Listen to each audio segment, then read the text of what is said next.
Hello everyone, इस वाली video में आप जानेंगे कि किस तरीके से आप अपनी एचएनबी गढ़वाल यूनिवर्सिटी से अपनी डिग्री को अपने घर से ही अप्लाई करके और अपने घर पर ही अपनी डिग्री को प्राप्त कर पाएंगे without paying any extra kind of payment. जी हाँ, किसी प्रकार की आपको कोई पेमेंट पे करने की आवश्यकता नहीं है। फ्री ऑफ कॉस्ट ये डिग्री आपके घर पर भेज दी जाएगी। तो वो पूरा प्रोसेस आगे की वीडियो में पूरा डिटेल में स्टेप बाय स्टेप बता रखा है, तो सबको आपने फॉलो करना है। लेकिन उससे पहले आप दो बातों को अच्छे से कंफर्म कर लें अपने लेवल पर। अगर आप इस कैटेगरी के स्टूडेंट हैं, दैट मीन्स कि अगर आप जिस भी कोर्स की डिग्री के लिए अप्लाई कर रहे हैं उस कोर्स को करे हुए अगर 4 साल पूरे नहीं हुए हैं, ध्यान से सुनिएगा, जिस भी कोर्स की डिग्री के लिए आप अप्लाई कर रहे हैं उसको करे हुए अगर अभी 4 साल पूरे नहीं हुए हैं तब जाके ये वीडियो आपके लिए यूज़फुल है, अदरवाइज इस वीडियो को आप ना देखें। दूसरी बात, आपने आज तक डिग्री के लिए कभी अप्लाई नहीं करा है और आप फर्स्ट टाइम डिग्री के लिए अप्लाई कर रहे हैं, तब जाकर के ये वाला वीडियो आपके लिए बेनिफिशियरी होगा, तभी जाकर के आप इस वीडियो के सारी बातों को फॉलो करें। ठीक है, तो ये दो बातें हैं जो अच्छे से मैंने आपको बता दी। जिस कोर्स की डिग्री के लिए अप्लाई कर रहे हो उस कोर्स को करे हुए अभी 4 साल पूरे नहीं हुए हैं, तब जाकर के आप अप्लाई कर लो तो आपकी डिग्री इस मेथड से आएगी। और दूसरी बात ये कि आप लोग फर्स्ट टाइम डिग्री के लिए अप्लाई कर रहे हैं, तो वीडियो में पूरा प्रोसेस है, स्टेप बाय स्टेप उसको अच्छे से जानें। ठीक है, फर्स्ट ऑफ ऑल आपने फॉर्म डाउनलोड कर लेना है। फॉर्म डाउनलोड करने के बाद आपने किस तरीके से भरना है, स्टेप बाय स्टेप आपको वो बताया जा रहा है। सबसे पहले आपने यहाँ पर लिखना है एप्लीकेशन फॉर ओरिजिनल डिग्री। यहाँ पर आप लिखेंगे ओरिजिनल डिग्री, ओरिजिनल डिग्री। ठीक है, ये सब आपने भर दिया। उसके बाद नंबर फर्स्ट पे आ रहा है नेम एज पर final year marksheet. Final year marksheet में आपका नाम किस अक्षरों में लिखा हुआ है उसको एज इट इज़ आपने यहाँ पर कॉपी और पेस्ट कर देना है। कैसे, यहाँ पर लिखा हुआ name in English capital letters. English capital letter में अपना नाम लिखेंगे, जैसे कि अगर मानो आपका नाम कुछ भी है, जो भी आपका नाम है आप उसे यहाँ पर इंग्लिश के कैपिटल लेटर में लिखोगे, लेकिन जो आपकी फाइनल ईयर की मार्कशीट में है। एग्जाम्पल के लिए मैं कहूँ, अगर आप BCom थर्ड ईयर के स्टूडेंट हैं, अगर आप BCom थर्ड ईयर के स्टूडेंट हैं, जो थर्ड ईयर की जो आपकी मार्कशीट होगी उसमें आपका जो नाम लिखा है, जैसा भी आपका नाम लिखा हुआ है XYZ हम मान लेते हैं, अगर आपका नाम XYZ है तो आपने एज इट इज़ वैसा ही यहाँ पर कैपिटल लेटर्स में अपने नाम को लिखना है, स्मॉल लेटर पे मत लिखना। ठीक है, कैपिटल लेटर में आपने अपने नाम को लिखना है। जो भी आपके नाम की स्पेलिंग आपकी फाइनल ईयर की मार्कशीट में यूनिवर्सिटी के द्वारा प्रिंट हो रही है, आपने एज इट इज़ उसको यहाँ पर हूबहू उतार देना है और कैपिटल लेटर में। जिनको नहीं मालूम है कैपिटल स्मॉल क्या है, थोड़ा सा बता देता हूँ, मालूम तो होगा ही वैसे बहुतों को। जैसे ABCD इस तरह से लिखते हो तो ये होता है कैपिटल लेटर, वहीं अगर आप इस तरीके से ABCD लिखते हो तो ये होता है स्मॉल लेटर। ठीक है, तो आपने स्मॉल लेटर में नहीं लिखना है, आपने लिखना है कैपिटल लेटर में। ठीक है, तो name in English capital letter में आपने नाम लिखा जैसा आपका फाइनल ईयर की मार्कशीट में लिखा हुआ है। फाइनल ईयर मार्कशीट आप लोग समझ गए होंगे। अगर BCom है तो जो थर्ड ईयर की मार्कशीट है, BA है जो थर्ड ईयर की मार्कशीट है, BSc है जो थर्ड ईयर की मार्कशीट में जैसा नाम प्रिंट हो रखा है। मास्टर्स की है तो मास्टर्स में आपका सेकेंड ईयर में होता है मार्कशीट, जैसे MSc सेकेंड ईयर में जो नाम लिखा होगा, या MA सेकेंड ईयर में, समझ रहे हो। इसी प्रकार से जो आपकी लास्ट मार्कशीट निकली है यूनिवर्सिटी से, जिसके लिए आप आवेदन कर रहे हैं जिस कोर्स की डिग्री के लिए, तो उस कोर्स की जो आखिरी मार्कशीट आपको यूनिवर्सिटी के द्वारा अलॉट की गई है उसमें जैसा नाम आपका प्रिंट है हूबहू आपने वैसा यहाँ पर अंकित करना है। ठीक है, दूसरा आता है यहाँ पर हिंदी में, तो वही नाम जो आपने अंग्रेजी में लिखा है उसको आप यहाँ पर हूबहू हिंदी में उतार देंगे। ठीक है, जो भी आपका नाम है हिंदी में, यहाँ पर आप लिखेंगे आपका नाम हिंदी में और आपकी जो मार्कशीट के अनुसार ही। ठीक है, मार्कशीट के अनुसार जैसा मार्कशीट में लिखा हुआ है। इसके बाद अब आगे बढ़ते हैं तो आता है father's name in capital letter. Father's name भी आप कैपिटल लेटर में लिखेंगे, जो भी आपका फादर का नाम है, पिताजी का जो भी नाम है आप उसको कैपिटल लेटर में ही लिखेंगे। ठीक है, तो कैपिटल लेटर में मैंने यहाँ पर फिर से लिख दिया। ठीक है, फादर नेम आप इन्हीं अक्षरों में जैसा यहाँ पर लिखा हुआ है कैपिटल लेटर में, स्मॉल में मत लिखना, जो भी आपके फादर का नाम है। ठीक है, दूसरी बात मदर्स नेम, जो आपकी माता जी का नाम है उसको भी आप यहाँ पर कैपिटल लेटर में ही लिखेंगे, जो आपकी मदर का नाम है। अब यही मत लिख देना यहाँ पर फादर नेम के आगे फादर नेम और मदर नेम के आगे यही वाला मदर नेम। मैंने यहाँ पर एग्जाम्पल के लिए लिखा हुआ है, पर्टिकुलर किसी का नाम यहाँ पर मैं मेंशन नहीं कर रहा हूँ, आप सभी समझ गए होंगे। दूसरी बात आती है यहाँ पर डेट ऑफ बर्थ की। तो डेट ऑफ बर्थ कहाँ कैसे लिखेंगे, देखो एक बात ध्यान रखना, फादर्स नेम, मदर नेम और डेट ऑफ बर्थ, ये तीनों को आप किसके अनुसार लिखेंगे, अपनी 10th की मार्कशीट उठाना, जो आपकी 10th की मार्कशीट है या पासिंग सर्टिफिकेट है। 10th की मार्कशीट है या पासिंग सर्टिफिकेट है, उसमें जैसा आपका नाम 10th की मार्कशीट में जैसा आपका फादर नेम और जैसा आपका मदर नेम लिखा हुआ है वैसे ही स्पेलिंग लिखना कैपिटल लेटर में, और डेट ऑफ बर्थ भी हूबहू वही लिखना जो आपके 10th की मार्कशीट में है, क्योंकि वही आपके प्रमाणित प्रमाण माने जाते हैं आपके जन्म तिथि के। ठीक है, तो आप उसी के अनुसार यहाँ पर लिखना उन चीज़ों को। ठीक है, तो father name, mother name, date of birth हो गया, और फादर नेम और मदर नेम के आगे इन्हीं का नाम आपने यहाँ पर आगे में हिंदी में भी लिख देना है। ठीक है, यहाँ पर हिंदी में। ठीक है, ये समझ गए होंगे आप दोनों के दोनों वाला कॉलम। तो चौथे नंबर तक हम लोग पहुँच गए। नेम ऑफ कोर्स पास, 5वें नंबर पर है कोर्स कौन सा पास करा। अगर आप बीए के लिए अप्लाई कर रहे हो तो भाई बीए लिखोगे, बीकॉम के लिए कर रहे हो तो बीकॉम लिखोगे, बीएससी के लिए है तो बीएससी लिखोगे, या जो भी है कोर्स एमए, एमकॉम, एमएससी या जो भी आपका कोर्स है, डजंट मैटर। मैं यहाँ पर सारे कोर्स के नाम तो नहीं लिख सकता हूँ, आप लोग समझ गए होंगे। ठीक है, जो भी आपका कोर्स है, जिस कोर्स की आप डिग्री मंगा रहे हैं, ठीक है, उसका आप यहाँ पर जिक्र करेंगे। उसके आगे लिखा हुआ है रेगुलर या प्राइवेट। अब आपने अगर संस्थागत करा है या व्यक्तिगत करा है, मतलब आप रेगुलर किसी इंस्टीट्यूट से आपने क्लासेस अटेंड करी हैं, तो आप क्या करेंगे, रेगुलर पे टिक करके इस प्राइवेट को काट देना और इसके आगे भी लिख देना यहाँ पर रेगुलर। ठीक है, क्योंकि आई थिंक अब तो प्राइवेट होता नहीं है, पहले किसी ज़माने में हुआ करता था ये, लेकिन अब तो मोस्टली सभी रेगुलर ही होंगे, तो आप रेगुलर पे टिक करके आगे रेगुलर लिखेंगे। उसके बाद आता है कॉलम डिवीज़न का। अब डिवीज़न के मानक सबके अलग अलग होते हैं। फॉर एग्जांपल अगर मैं बीएड की बात करूं तो बीएड के मानक अलग हैं, वहीं आपका जो बीकॉम है, मतलब डिग्री कोर्स और प्रोफेशनल कोर्स में first division, second division, third division अलग अलग परसेंटेज पे अलॉट की जाती है। जो फाइनल ईयर में हमारे मार्क्स आते हैं, टोटल ग्रैंड टोटल में से कितने मार्क्स आए हैं उसका आप परसेंटेज निकालेंगे तो आपको मालूम चल जाएगा। अब परसेंटेज आपने निकाल दी, लेकिन आपको ये मालूम कैसे चलेगा कि आपकी परसेंटेज के हिसाब से आपकी डिवीज़न क्या बन रही है। तो इसके लिए आपने सिंपल एक चीज़ करनी है, जो आपकी फाइनल ईयर की मार्कशीट है या जोन सी भी आपकी मार्कशीट है, उस मार्कशीट के आप ओवरलीफ पे देखेंगे। दैट मीन्स आप उस मार्कशीट के बैक साइड पे देखेंगे तो वहाँ पर इंस्ट्रक्शन लिखे होंगे और पूरा मानक लिखा रहता है कि भाई 45 से 50% वाले को फर्स्ट डिवीज़न बोलेंगे, या 35 से 40 वाले को कितना परसेंटेज बोलेंगे। इस हिसाब से वहाँ पर पूरा एक डिवीज़न का डायग्राम उन्होंने शो कर रहा होता है कि कितने से कितनी परसेंटेज वाले को हम फर्स्ट डिवीज़न मान रहे हैं, कितने से कितनी परसेंटेज वाले को सेकंड डिवीज़न मान रहे हैं, कितने से कितनी परसेंटेज वाले को थर्ड डिवीज़न मान रहे हैं। वो सब चीज़ें वहाँ पर लिखी रहती है। मैं यहाँ पर पर्टिकुलरली नहीं बता रहा हूँ क्योंकि कुछ कुछ कोर्सेज में अलग अलग डिवीज़न के क्राइटेरिया हैं। ठीक है, तो आप अपने परसेंटेज पहले निकालिए, फिर अपनी मार्कशीट के ही बैक साइड में देखिएगा, वहाँ पर जरूर उस चीज़ को मेंशन किया होगा। अगर नहीं किया हुआ है तो आप डायरेक्टली मुझसे कॉन्टैक्ट भी कर सकते हैं, नीचे नंबर स्क्रीन पे स्क्रॉल हो रहा है व्हाट्सएप के माध्यम से। ठीक है, होपफुली वह सबको मिल ही जाएगा अगर मार्कशीट को बैक साइड करके देखेंगे तो। उसके बाद आपका यहाँ पर आता है एक कॉर्नर कि भाई आपका रोल नंबर क्या है। 6 नंबर पे पूछ रहा है रोल नंबर। अब एक बात ध्यान देना, अगर आप गढ़वाल यूनिवर्सिटी के स्टूडेंट हैं तो यहाँ पर क्या होता है कि आपके जो रोल नंबर होते हैं वो प्रत्येक वर्ष बदलते रहते हैं। ठीक है, तो अनुक्रमांक संख्या या जो आपका रोल नंबर है वो प्रति वर्ष आपका बदलता रहता है। तो यहाँ पर आप लिखेंगे फाइनल ईयर वाला रोल नंबर। फाइनल ईयर वाला रोल नंबर का मतलब जैसे बीए के लिए अगर आप अप्लाई कर रहे हैं तो बीए थर्ड ईयर में जो आपका रोल नंबर रहा होगा, ठीक उसी प्रकार अगर बीकॉम के लिए आवेदन कर रहे हैं तो बीकॉम थर्ड ईयर में क्या रोल नंबर था, बीएससी थर्ड ईयर में क्या रोल नंबर था, एमए के लिए कर रहे हैं तो एमए सेकेंड ईयर में क्या रोल नंबर है, एमएससी सेकेंड ईयर में क्या रोल नंबर है। ठीक है, इस तरीके से आपका जो लास्ट मार्कशीट है उसमें जो आपका रोल नंबर है आप उसको लिखेंगे। ऐसा नहीं कि बीकॉम के लिए आप बीकॉम फर्स्ट ईयर वाला रोल नंबर लिख देंगे तो वो वैलिड नहीं माना जाएगा। ठीक है, तो बीकॉम के लिए फाइनल ईयर वाला जो थर्ड ईयर का आपका रोल नंबर है। इसी प्रकार से जो भी आपका कोर्स है जिसकी आप डिग्री मंगा रहे हैं, जो उसकी आखिरी मार्कशीट है उसमें क्या रोल नंबर है आप उसको यहाँ पर मेंशन करेंगे। ठीक है, तो दैट मीन्स फाइनल ईयर का आप यहाँ पर रोल नंबर मेंशन करेंगे। उसके बाद आता है आपका एनरोलमेंट संख्या।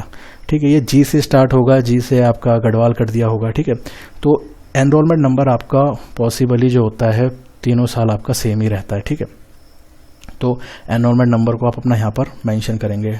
एचएनबी में जहाँ तक मुझे मालूम है तो इसमें एनरोलमेंट नंबर को सेम ही रखते हैं, फिर भी आप इसमें जो आपकी फाइनल ईयर की मार्कशीट होगी उसमें जो एनरोलमेंट नंबर होगा उसी को मेंशन करिएगा। ठीक है, फिर आता है रजिस्टर्ड नंबर। ये तो पीएचडी एमफिल वालों के लिए है, उन लोगों को मालूम होगा। तो अगर उसकी मंगा रहे हैं अपनी डिग्री तो वो लोग यहाँ पर अपना वाला नंबर मेंशन करेंगे। ईयर ऑफ पासिंग में आएगा जो आपने कौन से वाले साल में अपनी परीक्षा को आपने पास किया है। अब कौन सी परीक्षा को पास किया है, परीक्षा अभी फाइनल ईयर की पासिंग। जैसे बीकॉम है तो बीकॉम का फाइनल ईयर जो थर्ड ईयर होता है वो किस टाइम पास किया है, बीए का है तो बीए का फाइनल ईयर कब पास किया है। ठीक है, बीएससी है तो बीएससी का जो थर्ड ईयर होता है वो कब पास करा है, उस वाले ईयर को आप यहाँ पर मेंशन करेंगे। फर्स्ट ईयर सेकंड ईयर वाला मत लिखना, जिस साल आपने पास करी है।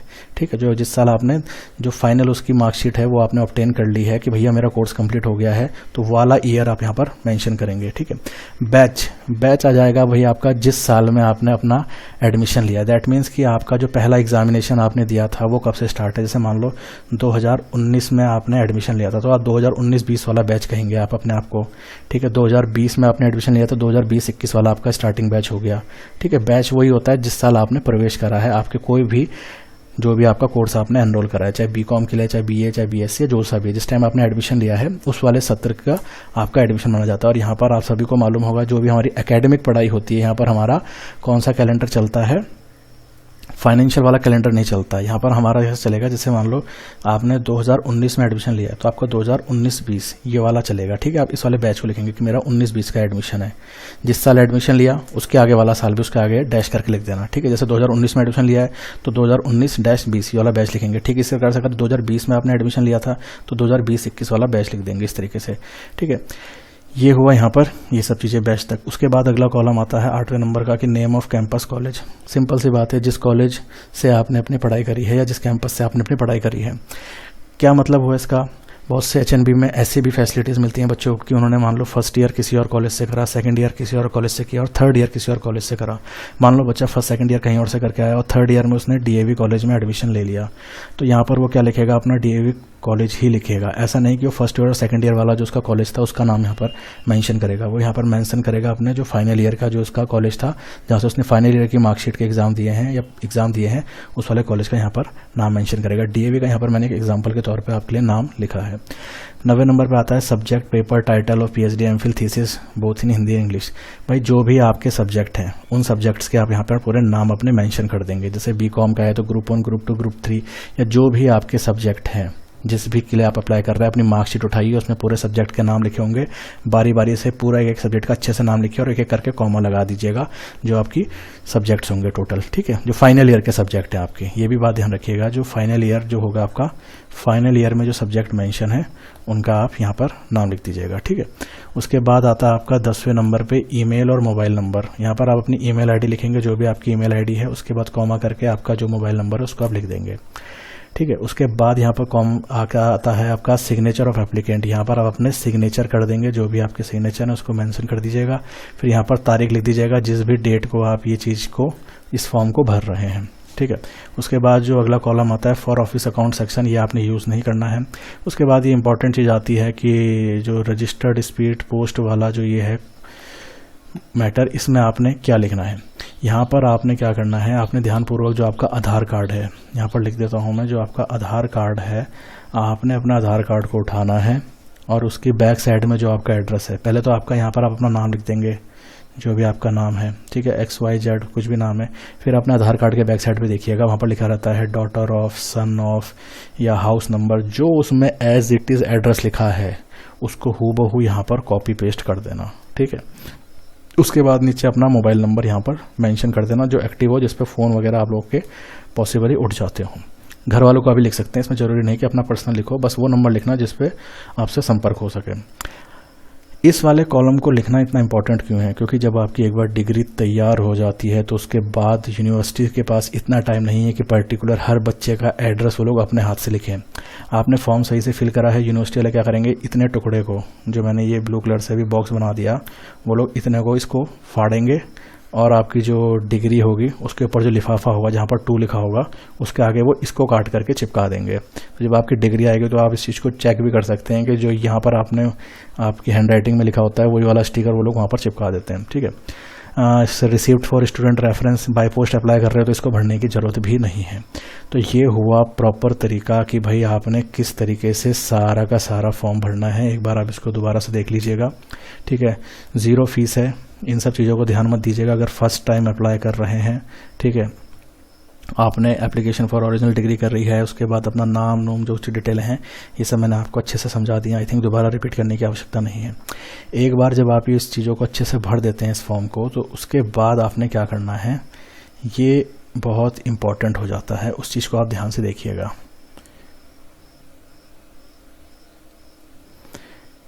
एक बार आपने ये वाला एप्लीकेशन फॉर्म भर दिया तो उसके बाद आपने क्या करना है, देखो मैं आपको बताता हूँ। एक तो आपने ये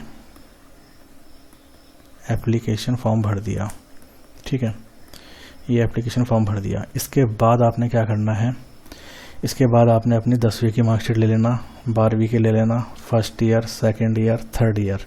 अगर आप बीकॉम के लिए अप्लाई कर रहे हो तो एग्जाम्पल के लिए बता रहा हूँ मैं, ये बीकॉम फर्स्ट ईयर हो गई, ये बीकॉम सेकेंड ईयर हो गई, बीकॉम थर्ड ईयर हो गई। ठीक इसी तरह से BSc first year, second year, third year, या अगर एमए, एमकॉम, एमएससी है तो इसके साथ प्लस करके उनके भी भाई फर्स्ट ईयर और सेकेंड ईयर की मार्कशीट यहाँ पर अटैच कर देना। ठीक है, अटैच करने का मतलब उनके जेरोक्स फोटोकॉपी निकाल देना। तो 10वीं, 12वीं, फर्स्ट ईयर, सेकेंड ईयर, और अगर और भी आगे है तो फर्स्ट ईयर और सेकेंड ईयर की भी ये भी फोटोस्टेट निकालना। फोटोस्टेट निकालने के बाद हर कागज़ पे, मान लो ये आपका एक फोटोस्टेट निकला, ठीक है, हर उसका यहाँ पर अपना सिग्नेचर जरूर मारना एक। इसको कहा जाएगा सेल्फ अटेस्ट, कि भाई तुमने स्व प्रमाणित कर दिया है अपने सारे दस्तावेज।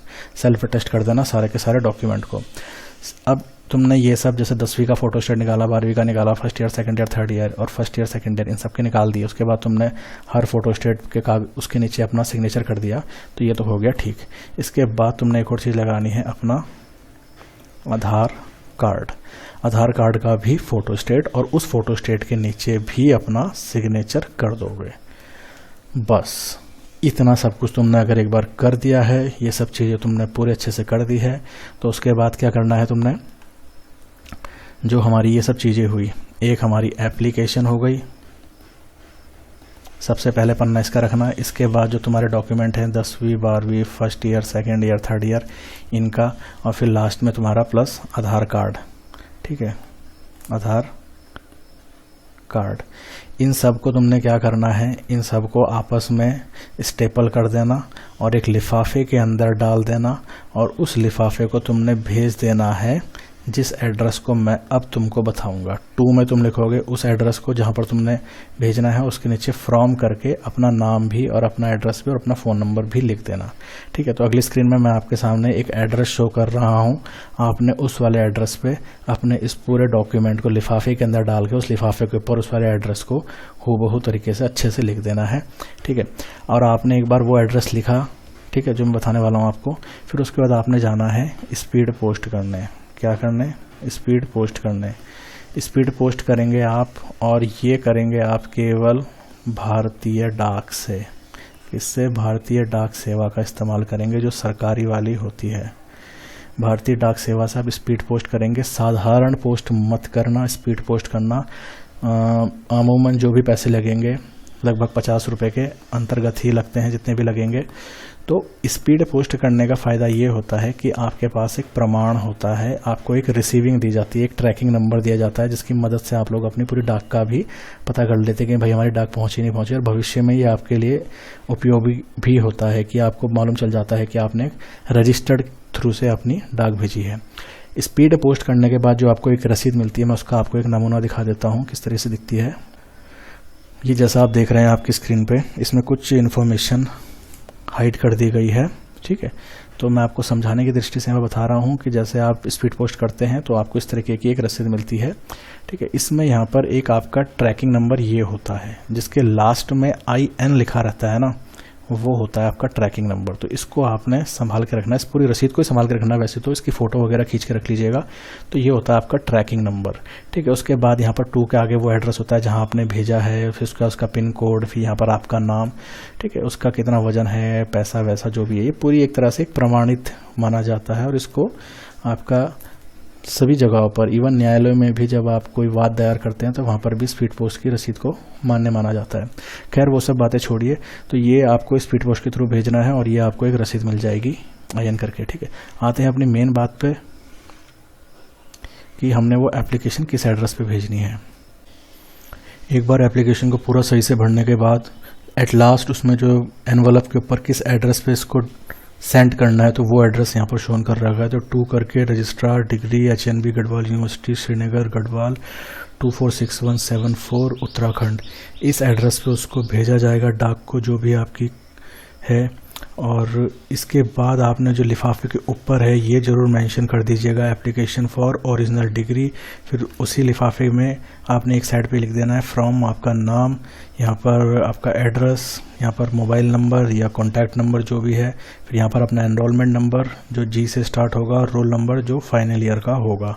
ये सब चीज़ें आपने अपने लिफाफे के ऊपर लिखनी है। और फिर इसके बाद इसको आपने कर देना है स्पीड पोस्ट।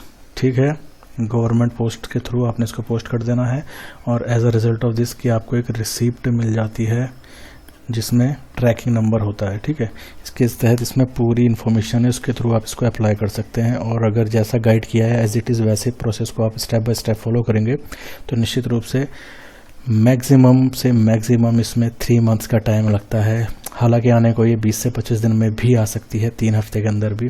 तो मान के चला जाए 21 दिन से लेकर के 90 दिन के भीतर आपके पास आपकी डिग्री आपको बाई पोस्ट पहुंचा दी जाएगी। ठीक है, तो इसमें इतना ही। कुछ और क्वेरी होगी तो नीचे कमेंट्स में या जो कॉन्टैक्ट नंबर स्क्रॉल हो रहा है उस पर आप कॉन्टैक्ट करके हमसे क्वेरी का जवाब ले सकते हैं। Thank you.